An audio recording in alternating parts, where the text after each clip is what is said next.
Hello दोस्तों, welcome to matric coaching centre. जैसे कि आप लोगों को पता ही है, क्या इसमें ज्योग्राफी का क्लास अभी चालू है। तो ये लेक्चर नंबर हमारा 3rd है और इसमें हम लोग बात करने वाले हैं वन्य एवं वन्य प्राणी संसाधन का। इससे पहले हम लोगों का 2 लेक्चर चल चुका है। जो आप लोग जो इस चैनल पर नए हैं तो चैनल को सब्सक्राइब करो, वीडियो को लाइक कर दें और वीडियो के प्लेलिस्ट में जाकर हमारे 2 लेक्चर जो पहले के हैं वह आप देख सकते हैं। उनके बाद यहाँ यह वीडियो देखें, क्योंकि इसमें तब ज़्यादा आप लोगों को समझ में आएगी। चलिए वीडियो को स्टार्ट करते हैं। फर्स्ट में लिखा हुआ है, यह सत्य है कि आग पर नियंत्रण मानव सभ्यता का महान आविष्कार है, किंतु इस महान आविष्कार ने विनाश के इतिश्री भी किया है और इसकी सबसे पहली आहुति वन एवं वन प्राणी का हुई। जब पके हुए मांस का रसास्वादन हुआ तो वन प्राणी आखेट एवं पकाने तथा भूनने के लिए संसाधन के रूप में वनों के पहाड़ी उपयोग एक आम बात हो गई। इस चैनल की एक खास बात जो है आप लोगों को पहले ही बताई जा चुकी है कि इसमें से वही सवाल पर डिस्कस किया जाएगा जो सवाल को पूछा गया है और पूछे जाने की संभावना है। अन्यथा अदरवाइज जो भी सवाल है उस पर ना इसमें डिस्कस किया जाएगा और उसको ना ही पढ़ा जाएगा, क्योंकि पूरी ज्योग्राफी पढ़ना और उसका क्वेश्चन आंसर बनाना आम बात नहीं है। क्योंकि और ज्योग्राफी क्वेश्चन आंसर बन भी जाए तो उसको हम लोगों को याद नहीं रख सकते, इसलिए इस प्रकार से पढ़ेंगे जो एक एग्जाम के इंटरव्यू से एकदम पूरा परफेक्ट हो और पूरा का पूरा हम लोग सही मार के आए। तो फर्स्ट में यह कह रहा है, क्या यह सत्य है कि आग पर नियंत्रण मानव सभ्यता का महान आविष्कार मानता है, लेकिन आविष्कार के साथ साथ पहली आहुति वन प्राणियों को देनी पड़ी। यानी कि यानी इसका कहने का अर्थ हुआ क्या, जब आविष्कार हुआ तो इनमें आहुति जो दी वन प्राणियों को दी, क्योंकि मांस का रसायन हुआ तो प्राणियों इत्यादि प्राणियों वन प्राणी जो उनको पकाकर व्यक्ति खाने लगे। भूनने के लिए ईंधन संसाधन के रूप में लकड़ियों का भी उपयोग एक आम बात हो गई। आगे है, क्या आप जानते हैं वन उस बड़े भूभाग को कहते हैं जो पेड़ पौधे एवं झाड़ियों द्वारा आच्छादित होते हैं। वे वन जो स्वतः विकसित होते हैं उसे प्राकृतिक वन, और जो मानव द्वारा विकसित किए जाते हैं वो मानव निर्मित वन कहते हैं। यहाँ से हम लोग का ऑब्जेक्टिव निकल रहा है। तो वन किसे कहते हैं, तो वन उस बड़े भूभाग को कहते हैं जहाँ पेड़ पौधे एवं झाड़ियाँ आच्छादित होते हैं। वे वन जो स्वतः विकसित होते हैं उन्हें प्राकृतिक वन कहेंगे, और जो मानव द्वारा निर्मित होता है उसे मानव निर्मित या वानिकी कहलाते हैं। तो यहाँ 2 प्रश्न उठते हैं, क्या वह वन जो स्वतः विकसित होता है उसे हम प्राकृतिक वन कहेंगे, वह वन जो मानव द्वारा विकसित किया जाता है उन्हें मानव निर्मित वन या वानिकी कहलाते हैं। वन विविधता का आवास क्या, वन जैव विविधता का आवास होता है। हम लोगों का वन जैव विविधता का आवास होता है। तो पूछा जा सकता है वन का आवास होता है, तो इसका आंसर हो जाएगा जैव विविधता। आगे देखते हैं, यहाँ जीवों की विविधता, जंगल की शान दिया हुआ है, मोर बाघ इत्यादि प्रकार के वन्य जीव का इमेज दिया हुआ है। और यहाँ थोड़ा सा ऑब्जेक्टिव है, वन विस्तार के नज़रिए से भारत विश्व का 10वां देश है और यह करीब 68 करोड़ भूमि पर वन का विस्तार है। रूस 809 करोड़ हेक्टेयर वन क्षेत्र है जो विश्व में प्रथम है। इसमें सिर्फ हम लोग वन एवं वन्य जीव संसाधन के बारे में इस चैप्टर के बारे में दिया गया है।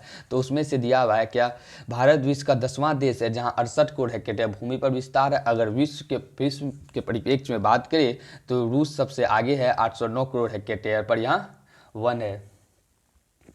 उसके बाद एक सवाल यहाँ से पूछा जाता है, बहुत बार पूछा भी गया है, क्या भारत में 2001 में 19.27% यानी कि 19.27% भौगोलिक वन फैले थे के अनुसार 20.55% भौगोलिक क्षेत्र में वन का विस्तार है। तो यहाँ पूछा जाता है वन सर्वेक्षण वेबसाइट के अनुसार कितने प्रतिशत भौगोलिक क्षेत्र पर वन का विस्तार है, तो इसका आंसर हो जाएगा 20.55 आंसर हो जाएगा। आगे देखते हैं। अब नेक्स्ट हमारा है 2005 के अनुसार देश में कुल 67.71 करोड़ हेक्टेयर वन क्षेत्र था, जो कि देश के भौगोलिक क्षेत्र पर का मात्र 20.60% था। और आगे है, पूर्वोत्तर राज्य, भारत में वनों का विस्तार एक समान नहीं है। यहाँ के पूर्वोत्तर राज्य जैसे मध्य प्रदेश वनों की दृष्टि से काफ़ी समृद्ध पूछा जाता है वनों की दृष्टि से कौन सा राज्य सबसे समृद्ध है, इसका आंसर मध्य प्रदेश। किंतु अंडमान निकोबार द्वीप समूह सबसे आगे है, 90.3% भौगोलिक क्षेत्र में वन का विस्तार है। वृक्षों घनत्व के आधार पर वनों को 5 वर्गों में रखा जा सकता है। तो पहला हम लोगों का है अत्यंत सघन वन, कुल भौगोलिक क्षेत्र वृक्षों का घनत्व 70% से अधिक। सघन वन, कुल भौगोलिक क्षेत्र में वृक्षों का घनत्व 40 से 70%। खुले वन, झाड़ियों एवं अन्य वन, मैंग्रोव वन। यहाँ से ज़्यादा प्रश्न नहीं पूछे जाते, लेकिन तटीय वन जो दिया इससे कभी कभार ऑब्जेक्टिव हम लोग का 1-2 नंबर का आ जाता है। आगे देखते हैं, हम लोग एक बार इसको रीडिंग कर लेते हैं। अत्यंत सघन वन, भारत में इस प्रकार का वन का विस्तार 54.6 लाख हेक्टेयर जो कुल भौगोलिक क्षेत्र पर 1.66% है। असम और सिक्किम को छोड़कर सभी पूर्वोत्तर राज्य में इस वर्ग में आते हैं। इन क्षेत्रों में वनों का घनत्व 75% से अधिक है। आप लोग इस वीडियो से देखने से पहले एक बार पहले बुक को पढ़ लें या वीडियो को देखने के बाद आप लोग बुक पर पढ़ें, क्योंकि हम इसका क्वेश्चन आंसर दोनों करवाएंगे, ऑब्जेक्टिव भी करवाएंगे, सब्जेक्टिव भी करवाएंगे। सघन वन के बारे में थोड़ा सा जानकारी ले लेते हैं। इसके अंतर्गत 73.60 लाख हेक्टेयर भूमि आता है। कुल भौगोलिक क्षेत्रफल का 3% है। हिमाचल प्रदेश, सिक्किम, मध्य प्रदेश, जम्मू कश्मीर, महाराष्ट्र और उत्तराखंड के पहाड़ी क्षेत्रों में इस प्रकार के वनों का विस्तार है। आगे खुले वन, खुले वन के बारे में 2.5959 करोड़ हेक्टेयर भूमि पर इस वर्ग का वनों का विस्तार है। यह कुल भौगोलिक क्षेत्रफल का 7.12% है। ज़्यादा टाइम वेस्ट ना करते हुए इसको हम नहीं देखेंगे, क्योंकि अभी तक इससे सवाल नहीं आया। ये यहाँ मैंग्रोव वन, जो कि इस बार भी इससे एक सवाल पूछा गया है, 2021 में पूछा गया था। विश्व के तटीय वन क्षेत्र में वन का मात्र 5% यानी 4500 किलोमीटर क्षेत्र में ही भारत में है, जो समुद्री तटीय राज्य में फैला है, जिसमें आधा क्षेत्र पश्चिम बंगाल के सुंदरबन में है। इसके गुजरात में अंडमान निकोबार द्वीप समूह में आते हैं। कुल मिलाकर 12 राज्यों केंद्र शासित प्रदेश में मैंग्रोव वन है, जिन पर आंध्र प्रदेश, गुजरात, कर्नाटक, महाराष्ट्र, उड़ीसा, तमिलनाडु, पश्चिम बंगाल, अंडमान निकोबार, पुडुचेरी, केरल एवं दमन द्वीप शामिल। इसमें से एक सिंपल सवाल पूछा जाता है, क्या तटीय सीमा पर किस प्रकार के वन को लगाना चाहिए? इसका आंसर हो जाएगा मैंग्रोव वन, सिंपल सा आंसर। आगे देखते हैं, देश के कुल भौगोलिक क्षेत्र में 0.14% में मैंग्रोव वन है। इतना हम लोग देख लेंगे। देश में कुल भौगोलिक क्षेत्र का मात्र 0.14% यानी कि 4.4 लाख हेक्टेयर में ही मैंग्रोव वन है। पश्चिम बंगाल में सबसे बड़ा क्षेत्र अर्थात 47.6% इसके अंतर्गत है, जबकि गुजरात दूसरे स्थान पर है और 21% क्षेत्र में मैंग्रोव का विस्तार, और तीसरे स्थान पर अंडमान निकोबार द्वीप समूह, जहां मात्र 14% का मैंग्रोव वन है। तो इसमें ज़्यादा याद नहीं रखेंगे, इसका याद करना भारत में कुल भौगोलिक क्षेत्रफल का याद कर लेंगे और सबसे बड़ा राज्य पश्चिम बंगाल, बस इतने टूम खत्म हो जाएगा। अब आगे दिया हुआ या क्या आप जानते हैं, एकदम पूरा इंपॉर्टेंट एग्जाम के दृष्टिकोण से, देश के कुल वनाच्छादित क्षेत्र में 25.11% वन क्षेत्र पूर्वोत्तर 7 राज्यों में फैला। कई बार पूछा गया है क्या पूर्वोत्तर 7 राज्यों में कितने प्रतिशत वनाच्छादित क्षेत्र है, तो इसका आंसर हो जाएगा 25.11। उसके बाद है भारत में 188 आदिवासी जिलों में कुल वन क्षेत्र का 60.11% पाया जाता है। ये भी सवाल पूछा जाता है कि भारत में 188 आदिवासी जिलों में कुल वन क्षेत्र का कितना प्रतिशत भाग पाया जाता है, तो हम इसका करेक्ट आंसर मानेंगे 60.11। उसके बाद है देश में वन आच्छादित क्षेत्र के मामले में मध्य प्रदेश का प्रथम स्थान है, जो हम अभी तुरंत इसके बारे में डिस्कशन कर चुके हैं। देश में वन आच्छादित क्षेत्र के मामले में मध्य प्रदेश का प्रथम स्थान है। जितने भी हम अभी पेन से अंडरलाइन कर लें, तो आप लोग इसे उतार कर ऑब्जेक्टिव फॉर्म में लिख लेंगे और याद कर लेंगे, शॉर्ट नोट्स बना लेंगे। जहाँ जहाँ भी टी लगा, जहाँ से बताते हैं यह सवाल यहाँ से पूछा गया है, तो आप लोग इसे ऐसे छोड़ेंगे नहीं, उतार के याद कर लेंगे। तो एक भी आप लोगों का ऑब्जेक्टिव वहाँ गलत नहीं होगा। 40 में से 40 ऑब्जेक्टिव आप लोग सही मारिएगा। तो आगे देखते हैं, वन आच्छादित क्षेत्र प्रथम स्थान, जहाँ देश के कुल वन आच्छादित क्षेत्र का 11.22% वन है। दूसरे स्थान पर अरुणाचल प्रदेश है और तीसरे स्थान पर छत्तीसगढ़ है। कई बार पूछा जाता है कि दूसरे स्थान पर वन आच्छादित क्षेत्र के मामले में कौन है, तो इसका आंसर अरुणाचल प्रदेश हो जाएगा, और तीसरे स्थान पर छत्तीसगढ़ और चौथे स्थान पर उड़ीसा, जबकि महाराष्ट्र 5वां है वन क्षेत्र का विस्तार की दृष्टि से है। आगे संसार में मात्र 3 बिलियन हेक्टेयर वन रह गया है, जो 800 ये भी नहीं पूछा गया। और हाल ही के वर्षों में वन विकास भारत चीन के बाद दूसरे स्थान पर है। अब आगे देखते हैं, आगे हम लोगों का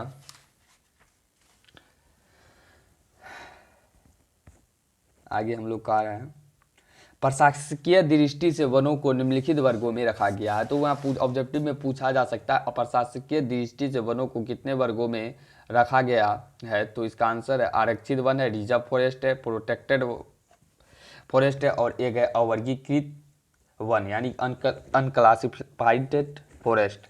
तो एक बार हम लोग रीडिंग कर लेंगे। आरक्षित वन किसे कहेंगे? जो वन जलवायु की दृष्टि से महत्वपूर्ण होते हैं उन्हें आरक्षित वन कहते हैं। इसमें ना तो लकड़ियां काटी जा सकती है और ना ही पशुचारण होता है। बाढ़ नियंत्रण, भूमि संरक्षण, मरुस्थल प्रसार रोकने तथा जलवायु नियमित रहने हेतु अवकाश आवश्यकता होती है। वन एवं वन्य जीवों के संरक्षण के आरक्षित वनों को सबसे अधिक मूल्यवान माना जाता है। देश में आधे से अधिक वन क्षेत्र पर वन घोषित किया गया। उसके बाद हम लोग का रक्षित वन।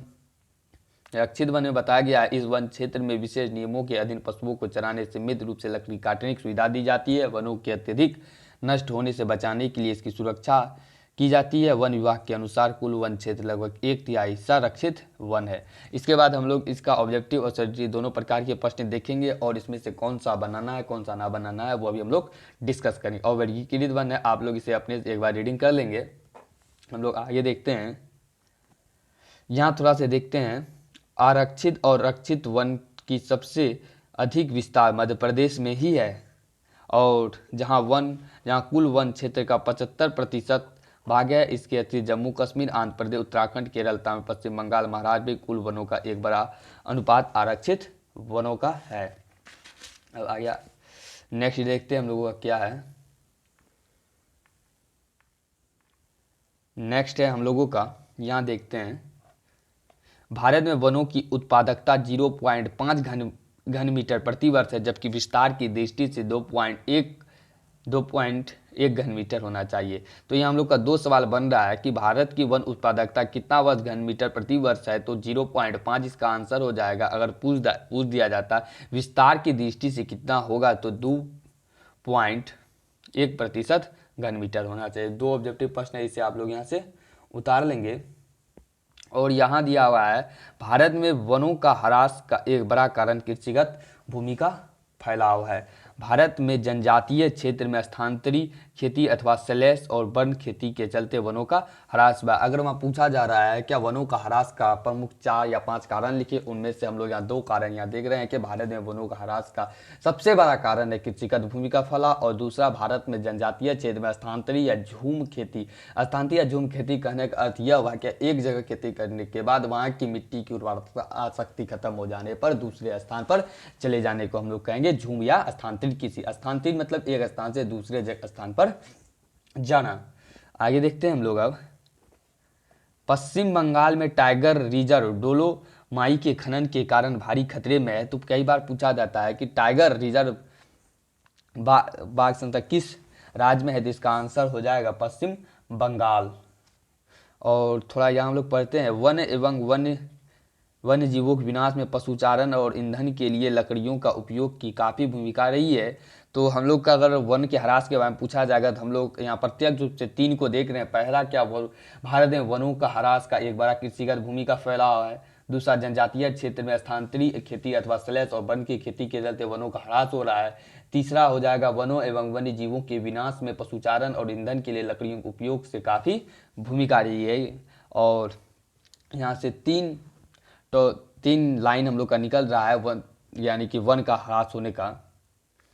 उसके बाद हम लोग आगे देख रहे हैं, आगे देखते हैं थोड़ा सा यहाँ पढ़ते हैं हिमालय यव संकर में। हिमालय यव चीड़ के प्रकार सदाबहार जो एक औषधीय पौधा है जो हिमाचल प्रदेश और अरुणाचल प्रदेश के क्षेत्र में पाया जाता है। इससे अभी तक तो ऑब्जेक्टिव नहीं पूछा गया है, लेकिन अब पूछा जाएगा, यही पूछा जाएगा चीड़ हिमालय यव एक औषधीय पौधा है जो कहाँ पाया जाता है, तो इसका आंसर हो जाएगा हिमाचल प्रदेश और अरुणाचल प्रदेश। अब नेक्स्ट है हम लोगों का, क्या आप जानते हैं कि हमारे देश में लगभग 81,000 वन प्राणी उपजातियां, लगभग 47,000 वनस्पति उपजातियां पाई जाती है। वनस्पति उपजातियां में से लगभग 15,000 भारतीय मूल की हैं। उसके बाद दिया हुआ है वन प्राणी, आज स्थिति यह है कि बहुत से वन प्राणी लुप्त हो गए हैं। आज स्थिति यह बहुत से प्राणी हम लोग जानते हैं लुप्त हो गए हैं या लुप्त प्राय है। तो भारत में चीता और गिद्ध इसके उदाहरण है। भारत में लुप्त हुए प्राणी में चीता और गिद्ध इसके उदाहरण हैं। नेक्स्ट अब लोग देखते हैं क्योंकि लाइन बाय लाइन किताब को पढ़ने में कम से कम लेक्चर हम लोग का 2 से 3 घंटे का हो जाएगा और पूरी अच्छी तरीके से हम लोग बोर्डिंग क्लास है, इसलिए हम मेन टॉपिक की ही बात करेंगे जिसमें से अभी तक पूछा गया है और पूछने की चांस है, जो हम पहले बता चुके हैं। इसमें से कुछ दिया हुआ है, विलुप्त होने के खतरे से घिरे कुछ प्रमुख प्राणी, इसमें दिया है कृष्णासार, चीतल, भेड़िया, अनूपमीर, नीलगाय, भारतीय सुरंग, ये सब जो यहाँ जितना भी प्रकार का वन्य जीव दिया गया है वह सब विलुप्त होने से घिरे कुछ प्रमुख प्राणी है, यानी कि विलुप्त होने के कगार पर है। आगे देखते हैं।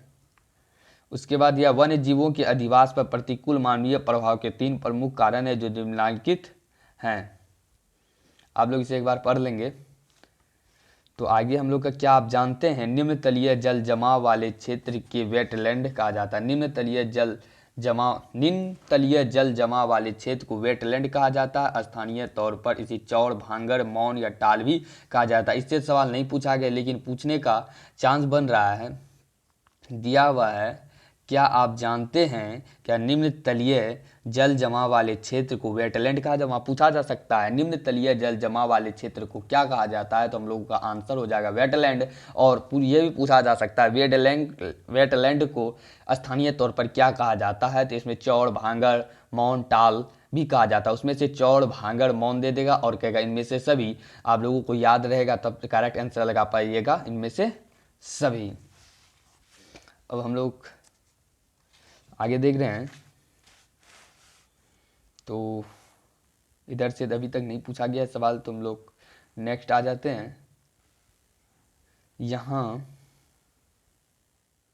इधर से भी अभी तक एक भी सवाल नहीं पूछेगी ये क्या। उसके बाद यहाँ थोड़ा सा हम लोग देख लेते हैं। क्या आप अमृता देवी वन संरक्षण प्रसार के विषय में जानते हैं, तो इसके बारे में कुछ हम लोग जानकारी देख लेते हैं। अमृता देवी राजस्थान में विश्नोई गांव की रहने वाली थी। उसने 1731 ईस्वी में राजा के आदेश पर दरकिनार वनों की लकड़ी काटने वाले विरोध किया था। राजा के नवीन महल निर्माण हेतु लकड़ी काटा जाना, अमृता देवी के साथ गाँव वाले की सजा आमदनी का विरोध किया था। महाराजा ने जब इसकी जानकारी मिली तो काफ़ी पश्चात हुआ, अपने राजवनों की कटाई पर रोक लगा दी। इसी में से एक चिपकुआ आंदोलन है जो कि MBBI के रूप में उससे सवाल ना आना, तो बिहार बोर्ड का कोई सवाल ही नहीं उठता है क्या सोशल का पेपर में चिपकुआ आंदोलन से सवाल नहीं आना। कोई भी ऐसा साल बाय मिस ही होता है कि चिपकुआ आंदोलन से सवाल नहीं आता है।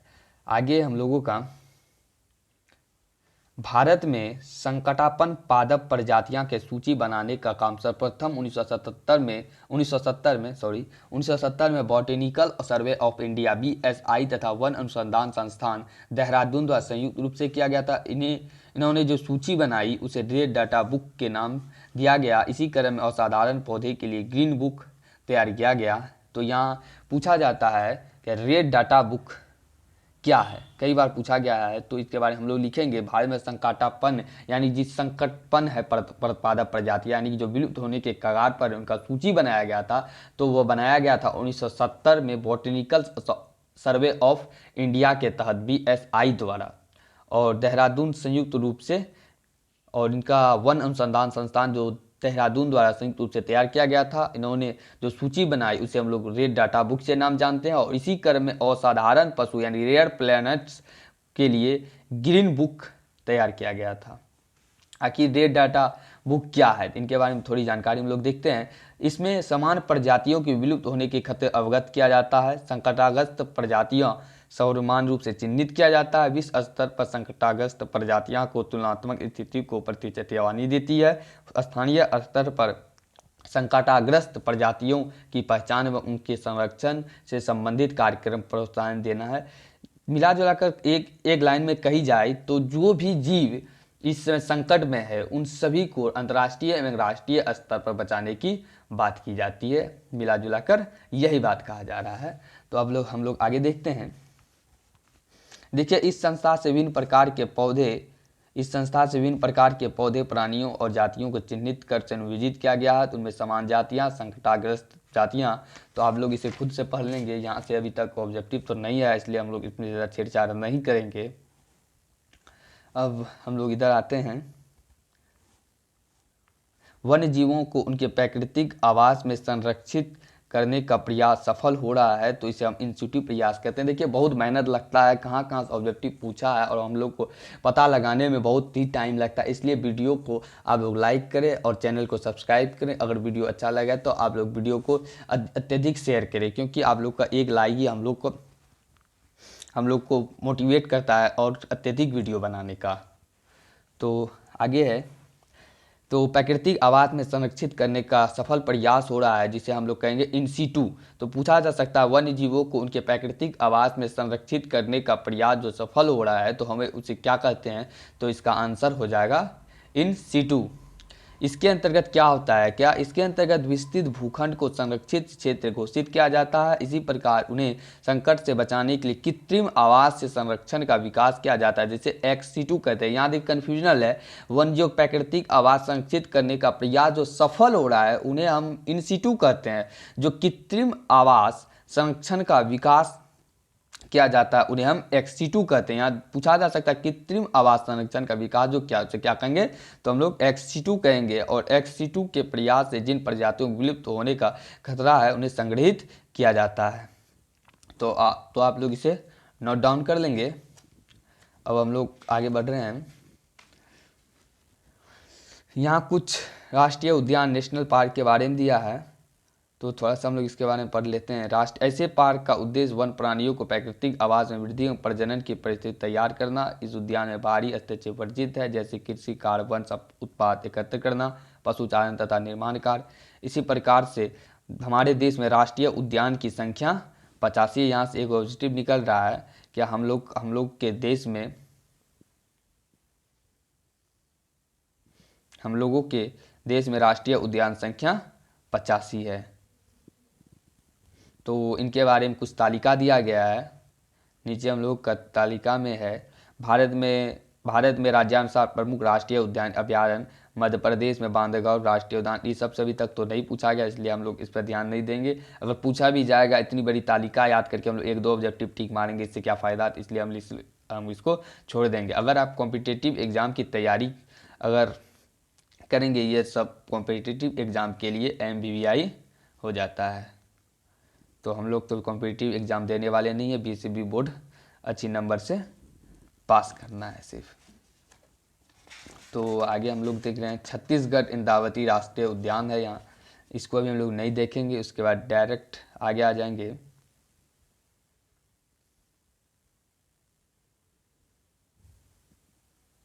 आगे हम लोग का टॉपिक है प्रजनन केंद्र। प्रजनन केंद्र में हम लोग को थोड़ा पढ़ लेते हैं। प्रतिकूल परिस्थितियों में जीवों के प्रजनन दर में कमी आती है। ऐसी कई प्रजातियां हैं जिनकी प्रजनन दर कम होने के कारण संकटग्रस्त सूची में शामिल है। इसलिए जीवों के प्रजनन केंद्र की सुविधा विकसित होनी चाहिए। हमारे देश में मध्य प्रदेश में पर्यावरण परिवर्तन के कारण घड़ियाल की संख्या में भारी कमी हो गई है, इसलिए इनके संरक्षण के लिए मुरैना में एक घड़ियाल प्रजनन केंद्र स्थापित किया गया है। इसी प्रकार उड़ीसा के नंदनकानन में उजले बाघ के प्रजनन केंद्र स्थापित किया गया है। तो हम लोग यहाँ से दो ही ऑब्जेक्टिव को देखेंगे। मुरैना जो मध्य प्रदेश में, उसमें घड़ियाल प्रजनन केंद्र शामिल किया गया। इसी प्रकार से उड़ीसा के नंदनकानन में उजले बाघ के प्रजनन केंद्र स्थापित किया गया है। तो हम लोग से यहाँ दो ही ऑब्जेक्टिव लिखेंगे। मुरैना जो मध्य प्रदेश में, वहाँ घड़ियाल के प्रजनन केंद्र को स्थापित किया गया। उड़ीसा में नंदनकानन जो है वहाँ उजले बाघ के प्रजनन केंद्र को स्थापित किया गया है। तो यहाँ शिकार पर रोक लगाया जाए, जो वन्य जीव का शिकार किया जाता है, इसमें से वही बात है, शिकार पर जो किया जा रहा है जिससे वन्य जीव में अत्यधिक कमी आ रही है। तो शिकार पर रोक के बारे में कुछ यहाँ जानकारी दिया गया है। तो वन्य जीव प्राणियों ह्रास का प्रमुख कारण शिकार और उन्हें विभिन्न उद्देश्य के लिए फंसाना, इनका आर्थिक मद होने के कारण दोहन होता है। यद्यपि फंसाना, शिकार करना, व्यापार करना कानूनी रूप से वर्जित है। और यहाँ देखते हैं बिहार के दरभंगा जिला का कुशेश्वर स्थान अभयारण्य पक्षी विहार क्षेत्र का एक अच्छा उदाहरण है। पूछा जाता है कुशेश्वर स्थान कहाँ है, तो बिहार के दरभंगा जिला में है। तो यहाँ पक्षियों का शिकार एवं व्यापार के रोकथाम के लिए स्थानीय नागरिकों सहयोग जन जागरण कार्यक्रम चलाया गया है। नेक्स्ट है जैव अपहरण की एक समस्या, बायो अपराइसी। जैव अपहरण क्या है, तो जैव अपहरण प्रकृति जनित तथा करोड़ों वर्ष के विकास की क्रिया में स्थापित अनुवांशिक गुणों में हेराफेरी को हम लोग बायोपैरेसी यानी कि जैव अपहरण कहते हैं। अब नेक्स्ट हम लोग देखेंगे नेक्स्ट हम लोग यहाँ जाए हॉट स्पॉट्स के बारे में जानकारी यहाँ थोड़ा सा लेते हैं। हॉट स्पॉट नॉर्मन मायर्स ने 1988 में इन सेटू संरक्षण के प्राथमिकता के आधार पर हॉट स्पॉट्स की पहचान पर जोर दिया। हम लोग सिंपल से याद रखेंगे ऑन हॉट स्पॉट्स जो है नॉर्मन मायर्स ने 1988 में इन सीटू संरक्षण प्राथमिकता के आधार पर हॉट स्पॉट पहचान पर जोर दिया था। इसके अंतर्गत जो निर्धारित मुख्य शर्तें वो लोग ज़्यादा ध्यान में नहीं रखेंगे। तो इसके अंतर्गत देशज प्रजातियों की संख्या निर्धारण, ऐसी प्रजातियां जो अन्य किन्हीं कहीं नहीं पाई जाती, अधिवास पर अधिक्रमण की सीमा निर्धारित करना। नेक्स्ट हम लोग का बाघ परियोजना के बारे में दिया हुआ है। अगर इससे पूछा जा सकता है 5 नंबर में कभी तो हम लोग थोड़ा सा इसको ध्यान से पढ़ लेते हैं, उसके बाद आगे चलते हैं। पूछा तो नहीं गया लेकिन पूछने का चांस बन सकता है। तो देखते हैं, वन्य जीव संरचना में बाघ एक महत्वपूर्ण जंगली जाति है। 1973 अधिकारियों ने पाया कि देश के 20वीं शताब्दी आरंभ बाघों की संख्या अनुमानित संख्या 55 से घटकर 7 बताई गई। इसमें से आप लोग खुद से पढ़ लीजिएगा, हम सिर्फ इसमें मेन टॉपिक आप लोग को हाईलाइट कर देते हैं। बाघ परियोजना प्रोजेक्ट विश्व की बेहतरीन वन्य जीव परियोजना में है। इसकी शुरुआत 1973 ईस्वी में हुई थी और अभी 27 बाघ रिजर्व है और यह फैला हुआ है 37,761 किलोमीटर पर। और उसमें से कुछ उत्तरांचल में कॉर्बेट राष्ट्रीय उद्यान है, पश्चिम बंगाल में सुंदर राष्ट्रीय उद्यान है, मध्य प्रदेश में बाघ राष्ट्रीय उद्यान है, सरिस्का वन, असम में मानस बाघ रिजर्व है, केरल में पेरियार बाघ रिजर्व, भारत में बाघ संरक्षण परियोजना है। यहाँ जो दिया गया है इतना उत्तरांचल से जो स्टार्टिंग किया गया कॉर्बेट राष्ट्रीय उद्यान जो कहाँ कहाँ, यहाँ से एक ऑब्जेक्टिव तो निश्चित आता है, इसलिए आप अच्छी तरीके से पढ़ से यहाँ एक ऑब्जेक्टिव बना ले। यहाँ दिया हुआ है, क्या आप जानते हैं कि कैमरून के बोरोरो जनजाति के लोग स्वयं शिकार करने के बदले शेरों द्वारा किए गए शिकार पर धावा बोलते हैं और इससे शेरों की संख्या में कमी आती है। इस प्रकार के शिकार को क्लेप्टोपेरासाइटिज्म कहते हैं। इसका अर्थ यह हो रहा है, कैमरून में कुछ बोरोरो जनजाति का लोग है जो शेर द्वारा जो शिकार किया जाता है उनके शिकार पर ही धावा बोल दिया जाता है, जिससे शेर को भूखा रहना पड़ता है, इस कारण से शेर की संख्या में कमी आ गई है। तो इस प्रकार के शिकार को ही हम लोग क्लेप्टोपेरासाइटिज्म कहेंगे। अब हम लोगों का नेक्स्ट है समुदाय और वन संरक्षण। तो समुदाय और वन संरक्षण दृष्टि में यही हम लोगों का आएगा चिपको आंदोलन। तो हम लोग यहाँ देखते हैं, राजस्थान से स्टार्टिंग हम लोग कर रहे हैं। तो राजस्थान के अलवर जिले में 5 गांवों ने लोगों ने तो 1200 हेक्टेयर वन क्षेत्र पर भैरव देव डाकब विहार चोरी घोषित कर दिए, जिसके अपने ही नियम कानून है जो शिकार वर्जित करते तथा बाहरी लोग घुसपैठ से वहाँ वन्य जीव को बचाते हैं। देखिए राजस्थान के अलवर जिले में क्या हुआ है कि 5 गांव के लोग ने 1200 हेक्टेयर वन भूमि क्षेत्र को भैरव देव डाकव विहार चोरी घोषित कर दी है। ये जहाँ की अपना ही कानून है और शिकार करना यहाँ वर्जित है। अब नेक्स्ट है हिमालय में, जो अभी बता चुके हैं प्रसिद्ध चिपको आंदोलन। हिमालय में प्रसिद्ध चिपको आंदोलन कई क्षेत्र में वन की कटाई रोकने में सफल रहा है। बालिग यह भी दिखाया कि स्थानीय पौधों को प्रयोग करके स्थानीय वनीकरण अभियान को सफल बनाया जा सकता है। पारंपरिक संरक्षण तरीकों से कृषक में क्रमशः पारिस्थितिक के अनुरूप कृषि की जागृति आई है। जैसे टहरी किसानों के बीच भूमि बचाओ आंदोलन ने दिखा दिया रासायनिक उर्वरक के प्रयोग बिना भी विविध फसलों उत्पादन द्वारा आर्थिक रूप से लाभकारी कृषि संभव है। अब हम लोग चिपको आंदोलन के बारे में जानकारी इकट्ठे करेंगे और 2 नंबर का प्रश्न जो आता है उन्हें अच्छे प्रकार से बनाएंगे। तो हम लोग यहाँ से ही लिखेंगे, अगर चिपको आंदोलन के बारे में लिखने आ जाए तो यही लिखेंगे, उत्तर प्रदेश के टेहरी गढ़वाल पर्वतीय जिले में सुंदरलाल बहुगुण के नेतृत्व में अनपढ़ जनजाति द्वारा 1972 में यह आंदोलन प्रारंभ हुआ। यह आंदोलन में स्थानीय लोग ठेकेदार कुल्हाड़ी से हरे भरे पौधों को काटते देख उसे बचाने के लिए अपने आगोश में पौधा को घेर कर इसकी रक्षा करते, इसे कई देशों में स्वीकारा गया है। तो यहाँ से एक ऑब्जेक्टिव पूछा जाता, उत्तर प्रदेश के टेहरी गढ़वाल पर्वतीय जिला जो है किसके नेतृत्व में अनपढ़ जनजातियों द्वारा 1972 में यह आंदोलन चालू हुआ था। तो इसका आंसर होगा सुंदरलाल बहुगुण। और ये कितना ईस्वी में हुआ था, तो 1972 ईस्वी में। इसको आप अच्छी प्रकार से पढ़ लें। और नेक्स्ट है हम लोगों का औपचारिक रूप से इन कार्यक्रम की शुरुआत 1988 में, जब उड़ीसा के राज्य में संयुक्त वन प्रबंधन का पहला प्रस्ताव किया गया। नेक्स्ट हम लोग देखते हैं, यहाँ थोड़ा सा बौद्ध और जैन के बारे में दिया, थोड़ा सा हम लोग पढ़ लेंगे। बौद्ध भारत में जैन एवं बौद्ध धर्म की अनुयायी अहिंसा प्रेमी होते हैं।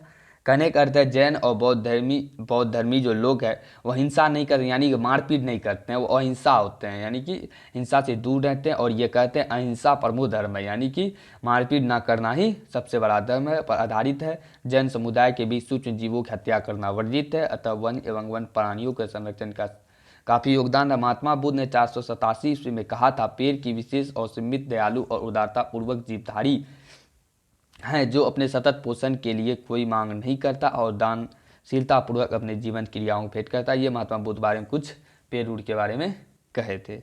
आगे वन जीव के संरक्षण के लिए कुछ कानूनी प्रावधान किया गया है, जिसमें अंतर्राष्ट्रीय इंटरनेशनल लॉ है, यानी अंतर्राष्ट्रीय नियम है जो आप लोग खुद से पढ़ेंगे। इसमें से एक ऑब्जेक्टिव पूछा जाता है हर बार, तो इसके अंतर्राष्ट्रीय नियम को सिर्फ हम इंटरनेशनल लॉ को पढ़ते हैं। राष्ट्रीय कानून में कुछ एक तो लाइन इंपॉर्टेंट पढ़ाएंगे, उसके बाद आप लोग खुद से पढ़िएगा। तो अंतर्राष्ट्रीय नियम इंटरनेशनल लॉ में पढ़ते हैं। वन्य जीवों के संरक्षण या दो से अधिक राष्ट्रों के समूह के द्वारा नियम कानून प्रावधान बनाए जाते हैं। प्राकृतिक संसाधनों के संरक्षण पर 1968 में अफ्रीकी कन्वेंशन, अंतर्राष्ट्रीय महत्व के वेटलैंड कन्वेंशन 1971 में प्राकृतिक संस्कृति धरोहर संरक्षण के रक्षा अधिनियम 1972 बनाया गया। यहाँ से एक ही सवाल पूछा जाता है, क्या अफ्रीकी कन्वेंशन कितना ईस्वी में हुआ था, तो इसका आंसर 1967 होगा। और अंतर्राष्ट्रीय महत्व के वेटलैंड का कन्वेंशन कितना ईस्वी में हुआ था, तो इसका आंसर 1971। और विश्व प्राकृतिक एवं सांस्कृतिक धरोहर का संरक्षण एवं अधिनियम रक्षा अधिनियम कब हुआ था, तो 1972 के अंतर्गत हुआ था। उन्हीं ये धरोहर और संरक्षण रक्षा अधिनियम के बारे में तो अभी तक नहीं पूछा है, लेकिन अफ्रीकी कन्वेंशन के बारे में पूछा गया है। तो नेक्स्ट है हम लोगों का संविधान के राष्ट्रीय लॉ, यानी कि राष्ट्रीय कानून के अंतर्गत की बात करें तो संविधान के धारा 21 के अंतर्गत अनुच्छेद 47, 48, 51 AG वन्य जीवों की प्राकृतिक संरक्षण के नियम। यहाँ तो पूछा, लेकिन पूछने का सवाल उठता है क्या वह संविधान की धारा कितने के अंतर्गत प्राकृतिक संसाधन संरक्षण के नियम है, तो 47, 48, 51 AG के अंतर्गत। तो नेक्स्ट है वर्ष 1952 में भारतीय वन्यजीव बोर्ड के गठन के बाद वन्य जीवों के संरक्षण के प्रति सरकार गंभीर रुख है। प्रांतीय स्तर पर भी वन्यजीव बोर्ड का गठन किया गया है। नेक्स्ट हम लोगों का है वन्यजीव सुरक्षा एक्ट 1972 में नियमावली और 1973 संशोधित एक्ट 1991 के अंतर्गत पक्षियों और जानवरों को शिकार पर प्रतिबंध लगाया गया। नेक्स्ट है वन्यजीव जैव विविधता की उपयोगिता, तो आप लोग स्वयं से पढ़ के देख लेंगे। और यहाँ पादप के बारे में दिया है, तो इसको भी आप लोग स्वयं पढ़ कर देखें, क्योंकि यहाँ से अभी तक तो पूछा नहीं गया, इसलिए हम ज़्यादा यहाँ डिस्कस नहीं करेंगे। आप लोग इसे खुद ही पढ़ लेंगे और थोड़ा सा ऑब्जेक्टिव रहेगा देख लेंगे, क्योंकि पूछा नहीं है इसलिए हम ज़्यादा डिस्कस नहीं करेंगे, क्योंकि अत्यधिक वीडियो लंबी हो जाएगी हम लोगों की। हम लोग शॉर्ट वे में देखते जाते। क्या आप जानते हैं, यहाँ देखते हैं अब विश्व की 1 लाख कीट पतंगों की जातियों में 60,000 जातियाँ भारत में है और 100 मछलियाँ प्रजातियों भारत में 1693 प्रजातियाँ। भारत विश्व के 9,000 पक्षियों में 1200 भारत में पाई जाती है। इसी प्रकार 4,000 स्तनपायी पादप बहुल देश में भारत का 10वां स्थान है और भारत एक महत्वपूर्ण वो लिवियन सेंटर ऑफ डाइवर्सिटी, जहाँ 167 महत्वपूर्ण कृष्ण पादप प्रजातियाँ चावल, गन्ना, नींबू, केला, बाजरा, ज्वार आदि फसल उत्पादन। यहाँ से अभी तक नहीं पूछा गया एक भी सवाल। नेक्स्ट हम लोग बढ़ते हैं। क्या आप जानते हैं कि हमें भूमंडल पर अधिवास करने वाली प्रजातियों का सही पता नहीं है। एक अनुमान के अनुसार प्रजातियों की संख्या 400 मिलियन तक पहुंची। विश्व की सबसे अधिक जातियाँ कीड़े मुख्यतः, यहाँ से भी नहीं पूछा गया है, ज़्यादा डिस्कशन नहीं करेंगे। और आगे दिया क्या आप जानते हैं कम से कम 136 फसल प्रजातियां और 320 वन संबंधी प्रजातियां मूलतः भारतीय हैं। हमारे यहाँ बड़ी संख्या में घरेलू प्रजातियां हैं, जिसकी सबसे उच्च उदाहरण चावल, जिसकी 50,000। यहाँ से भी ऑब्जेक्टिव तक नहीं पूछा गया, ज़्यादा ध्यान से नहीं पढ़ेंगे। उसके बाद यहाँ दिया यूनेस्को के सहयोग से भारत में 14 जैव मंडल आरक्षित क्षेत्र की स्थापना की गई है। तो यहाँ से पूछता है कि भारत में जैव मंडल आरक्षित जैव मंडल कितनी संख्या है, तो इसका आंसर हो जाएगा हम लोगों का 14। 14 को आप लोग देख लेंगे एक बार, एक न एक ऑब्जेक्टिव इससे कहीं ना कहीं से पूछा जा सकता है। अगर आप लोग याद करने में याद कीजिएगा, अगर याद करने का मन नहीं होगा तो मेरा जो वीडियो आएगा जब एग्ज़ाम का 3 माह बचेगा, तो उसमें से इन सभी से ऑब्जेक्टिव आप लोगों को दिया जाएगा। उसके बाद नेक्स्ट हम लोग बढ़ते हैं, दिया हुआ है वही वन्य जीव संरक्षण क्या कहते हैं जैव मंडल के बारे में, राष्ट्रीय उद्यान अभयारण्य वन्य जीव मंडल कहाँ कहाँ क्या कौन सी है। तो उसके बाद आधुनिक कृषि 3 प्रकार से जैव विविधता का उपयोग करता है। तो आप लोग इसे खुद से पढ़ लेंगे, ज़्यादा इम्पोर्टेंट तो नहीं है, और थोड़ा थोड़ा हम लोग बताते चलते हैं। 75% संसार का भोजन 20 से भी, तो हमारा है 75% संसार का भोजन 20 से भी कम पौधों की प्रजातियों द्वारा खेती द्वारा उत्पन्न किया जाता है, और शेष 15% पशुओं से उत्पन्न किया जाता है। नई प्रजातियां की खोज बढ़ती जनसंख्या भोजन के लिए सहायक होंगे। तो नेक्स्ट है हम लोगों का, एशिया में धान की खेती के 4 प्रमुख रोगों से संरक्षण एक अकेली जंगली भारतीय चावल प्रजाति ओजिया निवारा से किया जाता है। यहाँ से पूछा जा सकता है, एशिया में धान की खेती का 4 प्रमुख रोग संरक्षण एक अकेली जंगली भारतीय चावल प्रजाति से किया जाता है, उसका नाम क्या है, तो ओजिया निवारा। तो नेक्स्ट है, जैव विविधता का उपयोग बहुत सारे औषधीय उपयोग में होता है, बहुत सारे तत्व के रोग उपचार गुणों पौधे से प्राप्त किया जाता है। यहाँ से जो बताएंगे, इतना जो पढ़ेंगे ये हेडलाइन, इसमें से 1 या 2 ऑब्जेक्टिव तो निश्चित ही आता है, इसलिए हम पहले बता चुके हैं क्या, जहाँ से पूछा जाता है वहाँ अच्छी तरीके से डिस्कस किया जाता है। जैसे मॉर्फिन का उपयोग दर्द निरोधक में किया जाता है, इसे पापावर सेनिफर्म से प्राप्त किया जाता है, यानी कि मॉर्फिन का उपयोग जो होता है दर्द निरोधक के लिए किया जाता है। इसे कहाँ से प्राप्त किया जाता है, तो पापावर सेनिफोरम से। उसके बाद क्यूनाइन मलेरिया के लिए उपयोगी होता है, यह चिंचोना लेजेनेरिया से प्राप्त होता है। टेक्सोल जो इस बार भी पूछा गया है 2021 के एग्जाम में, जो कि टेक्सोल कैंसर रोधी औषधि जो एक प्रकार के सदाबहार क्षेत्र में पाया जाता है। यहाँ से आप लोग ऑब्जेक्टिव निश्चित प्रकार से ही 3-4 ऑब्जेक्टिव निकलेगा, तो आप लोग ठीक प्रकार से यहाँ से ऑब्जेक्टिव निकाल लेंगे। उसके बाद हम लोग यहाँ देखते हैं, आयुर्वेदिक एवं यूनानी दवाइयाँ पादप जंतु खनिजों की तैयार की जाती है। आयुर्वेदिक जनक चरक ने हजारों वर्ष पूर्व पादप जंतु एवं खनिज के उपयोग रोग उपचार के रूप में किया जाता है। आयुर्वेद भारतीय इलाज पद्धति है और विश्व की प्राचीन पद्धतियों में से एक है। आयुर्वेद जो है वो भारतीय इलाज पद्धति है। यहाँ एक कहानी दिया हुआ है, क्या आप दिसंबर 1987 की एक सच्ची कहानी के बारे में जानते हैं, तो इसके बारे में आप लोग स्वयं से पढ़ेंगे और कमेंट में बताएंगे इसमें से कौन सा औषधि तैयार किया गया था और इसका पंजीयन शुल्क कितना था और रॉयल्टी तय हुई थी। इस प्रकार की जो इसमें एक कहानी में बताया गया है, तो इसके बारे में आप लोग मुझे कमेंट करेंगे। और अब हम लोग ऑब्जेक्टिव प्रश्न देखते हैं इसका। तो भारत में 2001 में कितने प्रतिशत भौगोलिक क्षेत्र में वन का विस्तार था, तो अभी हम लोग तुरंत ही जस्ट देखें 19.27%। उसके बाद दूसरा है, वन स्थिति रिपोर्ट के अनुसार भारत में वन का विस्तार कितना है, तो इसका आंसर हो जाएगा 20.55, जो अभी तुरंत हम लोग देख के आए हैं। बिहार में कितने प्रतिशत भौगोलिक क्षेत्र का वन का फैलाव है, तो 7%। पूर्वोत्तर राज्य में 188 आदिवासी जिलों में देश के कुल क्षेत्र का कितना प्रतिशत वन का विस्तार है, तो अभी जस्ट देखे हैं 60.11। उसके बाद किस राज्य में वन का सबसे अधिक विस्तार है, तो इसका सिंपल सा आंसर मध्य प्रदेश। वन संरक्षण प्रबंधन की दृष्टि वनों को कितने प्रकार में बांटा गया है, तो 3 वर्गों में बांटा गया है। नेक्स्ट है 7वां नंबर सवाल है, 1951 से 1980 तक लगभग कितना वर्ग किलोमीटर वन क्षेत्र कृषि भूमि में परिवर्तित हुआ है, तो 26,200। संविधान की धारा 21 का संबंध है तो वन्य जीवों तथा प्राकृतिक संसाधन के संरक्षण से।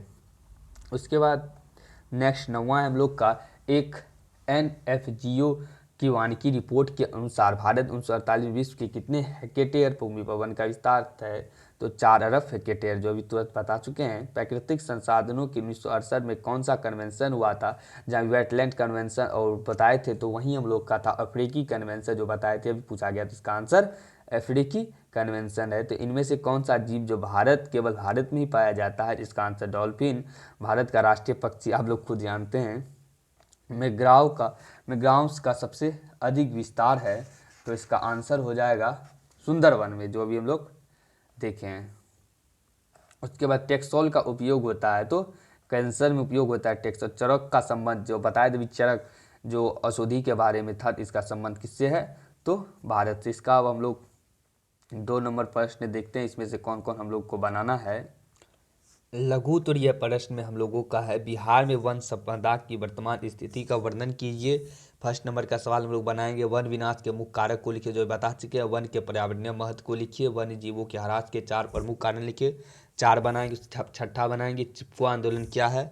उसके बाद 10वां बनाएंगे भारत के 2 जैव मंडल क्षेत्र का नाम, क्षेत्र राज्य के नाम, जो अभी हम लोग 14 को देखे थे। भारत में 14 जैव मंडल के बाद उसी में 2 लिखा। सिर्फ आप लोग को इतना ही बनाना है, इसे 7 ही 10 में दिया तो 7 बनाएंगे। और इसमें हम लोग छांट देंगे जब हम लोग का एग्जाम का 3 महीना, उसमें जो निकलेगा मोस्ट VVI में हम लोग का ये सब ऑब्जेक्टिव और छट जाएगा। अगर आप लोग को ये सब का PDF लेना चाहते हैं तो मेरा टेलीग्राम चैनल कुछ ही दिनों में क्रिएट हो जाएगा, तो हम इसी वीडियो पर आप लोगों को लिंक दे देंगे, तो आप लोग वहाँ से ज्वाइन करके इसका PDF ले सकते हैं और क्वेश्चन बना सकते हैं। और दीर्घ उत्तरीय में बात करें तो वन एवं वन्य जीवों का महत्व विस्तार से चर्चा किए, एक सवाल ये बनाएंगे। और दूसरा हम लोग जैव विविधता क्या है, बस इसी को बनाएंगे, अन्यथा कोई भी सवाल में इसमें टच ना करेंगे, नहीं तो अत्यधिक लंबा नोट्स हो जाएगा, जिससे हम लोग को पढ़ने में बहुत ही परेशानी हो, क्योंकि उतना ज़्यादा लंबा नोट्स रहने पर हम लोग को पढ़ने का मन नहीं करता। इसलिए शॉर्ट वे में नोट्स बनाएंगे जो एग्जाम में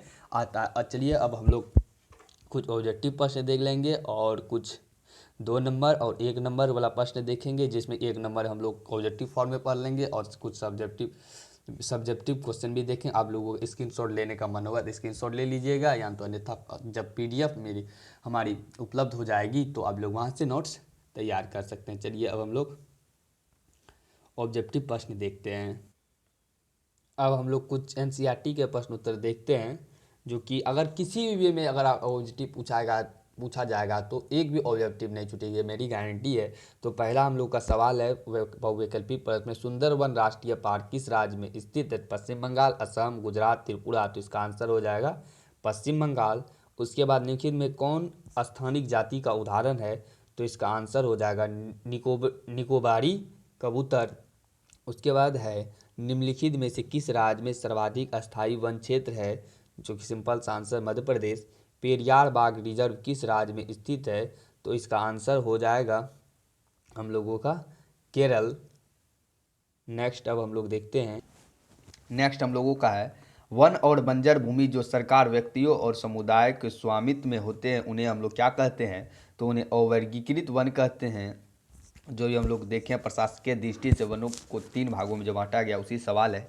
उसके बाद है बीज बचाओ आंदोलन क्या था, तो इसका आंसर हो जाए टिहरी के किसानों द्वारा बिना रासायनिक खाद के फसलों का उत्पादन। चिपको आंदोलन का क्या तात्पर्य है, तो वृक्षों की रक्षा करना, सिंपल सा आंसर। उसके भारतीय वन्यजीव संरक्षण अधिनियम कब लागू किया गया, तो अभी तुरंत देखें 1972 ईस्वी। उसके बाद है किस राज्य में सर्वप्रथम और कब संयुक्त वन प्रबंधन का प्रस्ताव रखा गया, तो आंसर उड़ीसा 1988। लुप्त जातियों से क्या तात्पर्य है, यानी कि पूरी तरह से समाप्त, आंसर हो जाएगा हम लोगों का सेकेंड। उसके नेक्स्ट है उड़ीसा और बिहार की जनजातियां शादी के दौरान किस वृक्ष की पूजा करती है, तो इमली और आम की। उसके दुर्लभ जातियां किसे कहते हैं, तो इसका आंसर हो जाएगा 2 नंबर संख्या कम या सुभेद। उसके बाद हम लोग का कौन सी जाति भारत में काले हिरण की रक्षा के लिए प्रसिद्ध है, तो आंसर हो जाएगा विष्णु। यह सभी सवाल हम लोग का बुक में है, तो आप लोग ठीक तरीके से देखेंगे तो आराम से मिलेगा, और एक लाइन बाय लाइन पढ़ लेंगे तो अच्छी रहेगी। उसके बाद राजस्थान में अलवर जिले के 5 गाँव के लोगों ने 1200 हेक्टेयर वन भूमि में भैरवदेव डाकब सोनचोरी घोषित कर दी। इनका उद्देश्य क्या है, तो शिकारी पर रोक, बाहरी लोग घुसपैठ वन्यजीव बचाना, जो अभी हम लोग देख चुके हैं। नेक्स्ट है लिखित में से कौन एक वनों के ह्रास का कारण नहीं है, तो रक्षक मेखला निर्माण, खनन, बहुउद्देशीय घाट परियोजना, पशुचारण। तो इसका आंसर हो जाएगा रक्षक मेखला का निर्माण। नेक्स्ट है हम लोगों का ऑब्जेक्ट लघु उत्तरीय वन प्राणी तथा वनस्पति ह्रास की कौन सी 3 मानव कार्य हैं लिखे, जो आप लोग को बताया है। तो आप लोग यहाँ से इसे ये नोट्स तैयार करते हैं, आप लोग स्क्रीनशॉट ले सकते हैं। उसके बाद भारत में जैव विविधता क्षति पहुँचाने वाले 3 कारक को लिखें। ये सवाल नहीं हम लोग देखेंगे। 3 कारक देकर स्पष्ट ये भारत स्वतंत्रता, ये सवाल को भी हम लोग नहीं देखे, हम बता ही चुके हैं क्या। जो सवाल नहीं पूछा गया उनमें हम लोग डिस्कस नहीं करेंगे। नेक्स्ट है बाघ परियोजना पर संक्षिप्त टिप्पणी लिखें, तो थोड़ा सा इसके बारे में हम लोग जानकारी रख लेंगे। वन प्राणी तो वन, इस ये सवाल को नहीं देखेंगे। भारत में वनों के कितने भाग वर्गीकृत किया गया, तो व्याख्या की इस सवाल को हम लोग थोड़ा सा देख लेंगे। भारत में वनों को 3 भागों में वर्गीकृत किया गया, आरक्षित वन, रक्षित वन और अवर्गीकृत वन। उसके बाद जैव विविधता क्या है या मानव के जीवन के लिए क्यों आवश्यक है, तो यह हम लोग बता चुके हैं और दीर्घ उत्तरीय में कंप्लीट करना है। तो आप लोग गूगल पर भी सवाल का आंसर खोजिएगा, आराम से मिल जाएगा किसी वेबसाइट पर जाकर।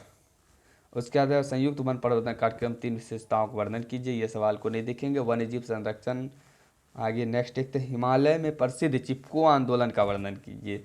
तो चिपको आंदोलन का वर्णन यहाँ अच्छी प्रकार से दिया गया है, तो आप लोग ठीक तरीके से लिख लेंगे। निम्नलिखित किन राज्यों में स्थित है, तो इसे भी नहीं देखेंगे। तो इस प्रकार से हमारा यह तीसरा चैप्टर जो था वन्य जीव एवं वन्य संसाधन के बारे में जानकारी थी, यह चैप्टर हम लोगों का द एंड हो रहा है। तो आप लोग अगर पूरी वीडियो देख रहे हैं, अगर वीडियो पसंद आए तो वीडियो को लाइक करें और चैनल को सब्सक्राइब करें और बेल आइकन वाले घंटी को प्रेस करें, ताकि आने वाली सभी वीडियो आप लोगों को सबसे पहले पहुंचे। अगर वीडियो अच्छी लगती है तो वीडियो को शेयर कर दें, तो आने वाली वीडियो सभी प्रकार की सभी बच्चों के पास पहुंच जाएगी, सभी प्रकार की वीडियो। और 2-3 दिन के बाद अब हम लोग संस्कृत की और चलेंगे, 5-6 लेक्चर्स ज्योग्राफी के हो जाएंगे। तो आज मेरा तीसरा है, तो 5-6 होने देते हैं।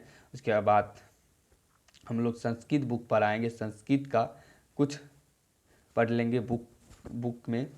तो thank you all of you, तैयारी करते रहिए और मेरा वीडियो देखते रहिए और इसका क्वेश्चन आंसर बनाते रहिए। Thank you all of you.